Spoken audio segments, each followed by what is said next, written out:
Good morning students. इससे पहले वाले लेक्चर में हमने जैसे इंट्रोडक्शन पढ़ा था कि लॉज क्या होते हैं।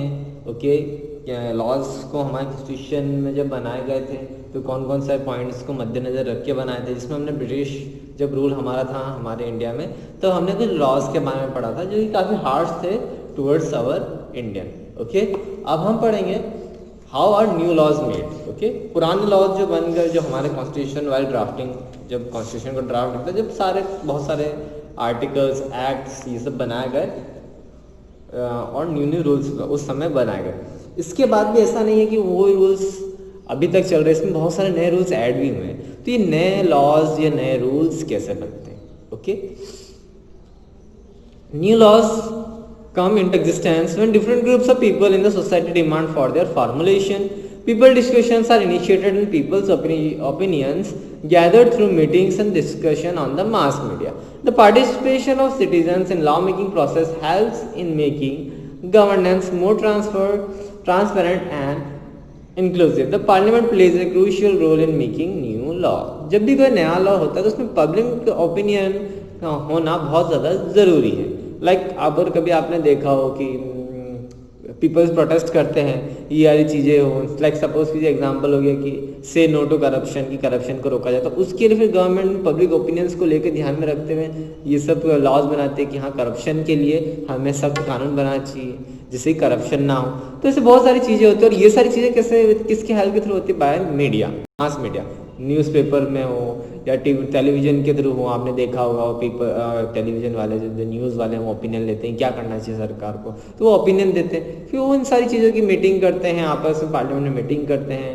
पीपल जो बड़े बड़े बिजनेसमैन होते हैं उनसे पूछते हैं। इसके साथ साथ जो आम इंसान होते हैं उनका भी ओपिनियन जानते हैं। उसके बाद ही कोई न्यू लॉ बनाया जाता है। इसमें सबसे ज़्यादा इंपॉर्टेंट रोल प्ले करता है पार्लियामेंट, सदन। मैंने आपको बताया था कि पहले लोकसभा में कोई भी बिल या जो भी लॉ बनाना होता है पहले उसको बिल कहा जाता है, वो लोकसभा में पास होता है, उसके बाद फिर राज्यसभा एंड देन प्रेसिडेंट, और फिर उसके बाद वो लॉ माना जाता है, फिर वो पूरे देश में लागू किया जाता है। To understand how laws are made, let's have a look at the domestic violence and understand how public opinion and different social group plays an important role in framing law to fight this social evil. आपने domestic violence यानी कि घरेलू हिंसा के ऊपर एक कानून बना, उसके बारे में हमने काफ़ी जाना। इससे पहले बना हुआ नहीं था डोमेस्टिक वायलेंस एक्ट, पर लेकिन 2005 या 2006 के बीच डोमेस्टिक वायलेंस एक्ट बनाया गया। अब उसको क्यों बनाया गया? क्योंकि बहुत सारे उस समय social group, NGOs, human rights वाले, उन्होंने पब्लिक ओपिनियन था, उनका डिफरेंट ओपिनियंस थे कि डोमेस्टिक वायलेंस के खिलाफ भी एक सख्त कानून होना चाहिए। The protection of women from domestic violence act 2005 was passed in the year 2006. Protection of women मतलब कि वुमेन की रक्षा करना from the domestic violence act 2005, जो कि पूरी तरीके से पास किया गया था 2006 में। 2005 में इस बिल को मतलब इशू कर दिया गया था, पर लेकिन इसको पास किया था इन द ईयर 2006। इस एक्ट का नाम है the protection of women from domestic violence act 2005। All the process of passing this law was time consuming one. हालांकि इस लॉ को पास करने में बहुत ज़्यादा समय लगा। आपको अगर देखा ही जाए तो उस एक्ट का नाम 2005 है, उस एक्ट को 2005 में लिखा गया था, उस लॉ को 2005 में बना दिया गया था, पर लेकिन उसको पास होते होते करीबन 1 साल का समय लग गया। Citizen rejoiced at the prospect of having a law that affords protection from the victim and hand out the stringent punishment for the perpetrators of the domestic violence. अब इसमें जो सिटीजन्स की मांग ये थी कि कोई ऐसा सख्त कानून बना जिसमें कि विक्टिम जो बेचारा सह रहा है डोमेस्टिक वायलेंस, ऑब्वियसली वुमन जो सह रही है उसको बचाया जा सके, और जो प्रीप्रेटर्स हैं यानी कि जो जुल्म कर रहे हैं उस औरत पर, उन पर सख्त से सख्त कानूनी कार्रवाई होनी चाहिए। The struggle for this law was goes back to 1991। इस लॉ को बनाने के लिए 1991 से ही मुहिम स्टार्ट कर दी गई है। When women facing domestic abuse started raising their voice against it, women face different kind of abuse such as physical assault from their partners, ill treatment from their in-laws or children, verbal abuse and threat to their safety and dignity. अब इस law को बनाने की मांग क्यों की गई? क्योंकि काफ़ी सारे अब्यूजमेंट झेलने पड़ रहे थे वुमेंस को। फॉर दहेज के लिए हो सकता है, उनका जो पार्टनर था वो उनको मार रहा था, पीट रहा था, उनके जो इन लॉज है, जो उनके ससुराल वाले हैं, वो उनके साथ दुर्व्यवहार कर रहे थे, उनके सेफ्टी को खतरा था। इस वजह से इस डोमेस्टिक वायलेंस एक्ट की रिक्वायरमेंट थी। The social stigma associated with this act and lack of self esteem prevented women from reporting the abuse they face.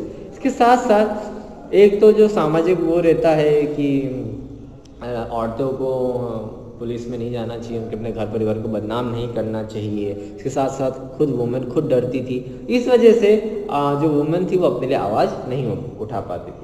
Besides the criminal laws existing during that time were ill equipped to save women from such forms of violence। और उस समय जो laws बने हुए थे वो इतने पर्याप्त नहीं थे कि वो इन डोमेस्टिक वायलेंस से उनको बचा सके। Slowly people realized that the stigma against domestic violence victims was worsening their conditions. Stories of resilience of those subjected to domestic abuse shared on many platforms sensitized the public and generated debate। और उसी दौरान वहाँ जो newspaper media है, जो social groups है, उन्होंने काफ़ी जागरूक किया और उन्होंने बताया कि कैसे वुमेन्स की कंडीशन हो रही है, और जो एक वो बना रखा है कि डोमेस्टिक वायलेंस के खिलाफ जो आवाज़ नहीं उठा रहे हैं औरतें, वो काफ़ी गलत कर रही हैं। इस स्टोरी में इनकी स्टोरीज़ को दिखाया गया, जनता के बीच में लाया गया, जिससे जनता काफ़ी सेंसिटिव हुई और इन आपस में डिबेट करने लग गई। सोशल ग्रुप्स आए, NGOs आए, और उसके साथ साथ जो विक्टिम्स थे उन्होंने वो भी अब आवाज़ उठाने लग गए। The victims demanded protection against domestic violence and wanted to retain the right to continue living in a shared household. Throughout the 1990s, the need for new law was raised in different forums through meeting and social gathering। और 1990s तक जो victims थे वो भी चाह रहे थे कि हमें भी डोमेस्टिक वायलेंस से प्रोटेक्शन मिले, और इसकी वजह से गैदरिंग्स हुई, मासिक गैदरिंग्स हुई, मीटिंग्स हुई, प्रोटेस्ट किए गए गवर्नमेंट से, लाइक जैसे करते हैं ना, आंदोलन करते हैं कि न्यू लॉज बनाया जाए डोमेस्टिक वायलेंस एक्ट के खिलाफ। ओके, तो ये स्टार्ट हो गया था 1990s से। ओके,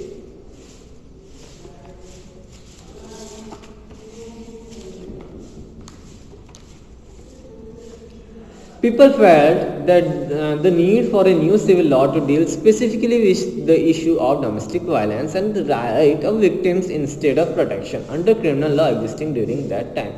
उस समय पीपल जो थे, जनता जो थी, वो एक नया सिविल लॉ को चाहती थी, मतलब अलग से एक सिविल लॉ चाहती थी, मतलब जिसमें इन केसेस को प्रायोरिटी दी जाए और डोमेस्टिक वायलेंस केस है या जो विक्टिम्स के जो राइट्स हैं उनको मद्देनजर रखते हुए एक ऐसा लॉ बनाया जाए, मतलब सिविल लॉ के अंदर एक क्रिमिनल लॉ बनाया जाए।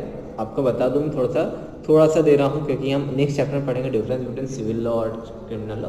क्रिमिनल लॉ में ऐसे लॉज होते हैं जो कि क्राइम से रिलेटेड होते हैं, लाइक मर्डर हो गया, किसी के साथ चोरी कर ली, किसी को जान से मारने की कोशिश करना, ये सारा आते हैं क्रिमिनल लॉ में। सिविल लॉ में जो आपसी मतभेद होते हैं, लाइक दो ग्रुप्स में आपस में लड़ लिए हैं, जमीन से रिलेटेड है, आपस में हस्बैंड वाइफ लड़े हैं, तो ये पहले सिविल लॉ में ही जाता है। उसके बाद अगर वहाँ पे दिखाया जाता है कि अगर हस्बैंड ने या फिर वाइफ ने, किसी ने भी अगर वायलेंस की, मतलब मारपीट की, तब जाके उसको स्पेशल क्रिमिनल लॉ में भेजा जाता है। तो ये सारी मांगे थी उस समय। ओके,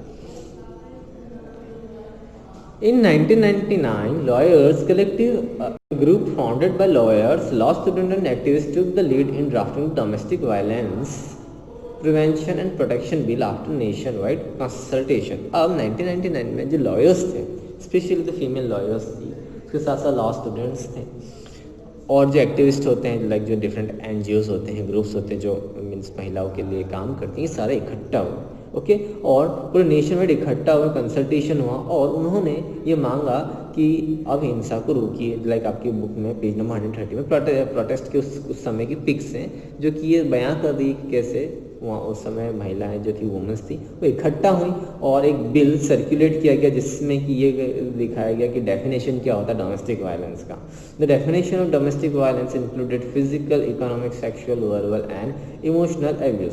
डोमेस्टिक वायलेंस का जो डेफिनेशन उन्होंने दी कि किसी भी तरीके से, चाहे वो फिजिकली हो, मतलब कि मारपीट हो, या इमोशनली उनको परेशान करो, सब कुछ डोमेस्टिक वायलेंस एक्ट के अंदर आता है। इनफैक्ट अगर गाली गलौज भी करे तो भी वो डोमेस्टिक वायलेंस के अंदर ही आएगा। The draft was written to cover women living within a share domestic space and with an objective to protect them from evicted from share household. इसके साथ साथ जो अपने घर बार में रह रही है, उसके साथ साथ अगर डोमेस्टिक वायलेंस एक्ट होता है तो अगर वो अलग रहना चाहती तब भी उसके हस्बैंड को उसके लिए उसका खर्चा उठाना पड़ेगा। ये सारी चीज़ें उसमें ऐड की गई थी। To discuss the draft bill, meetings were held with different organizations and it was unanimously agreed that a new law domestic violence was need of the hour। और उसी दौरान ये जो बिल बनाया था, बेसिकली जो लॉयर्स थे, डिफरेंट एक्टिविस्ट्स थे, जो बिल बनाया था, प्रस्ताव रखा था कि ऐसा ऐसा होना चाहिए, इन सब चीज़ों में लॉ जो बनना चाहिए, जिसमें सारे पॉइंट्स गिनने चाहिए, ये सब डिफरेंट ऑर्गेनाइजेशन आपस में मिली और यूनानिमसली मतलब कि एक साथ इकट्ठा हो कि मतलब ऐसा नहीं था कि जो उनका